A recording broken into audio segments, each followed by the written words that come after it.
Hi guys! Welcome once again to my channel. This is Amaya Health and Beauty Tips and mega love shoutout sa inyong lahat.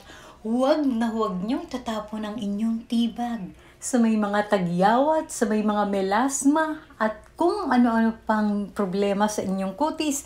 Ito yung natural na pampaganda talaga. So guys, ito ay lagyan mo ng konting sugar, scrub mo sa inyong mukha. Ito ay pwede nyo patakan ng konting lemon or lagyan ng baking soda, ay napakaganda. So guys, huwag lang yung kalilimutan. Ang pagkatapos nito ay kumuha ng hot wet towel at ilagay sa inyong mukha. Kahit everyday ay talagang napakaganda ang hot wet towel. Tsaka huwag niyong kalilimutan ang maglagay ng sunblock na mayroong tatak na SPF 50++. Kahit anong brand. So thank you so much guys for watching and see you to my next vlog. Bye!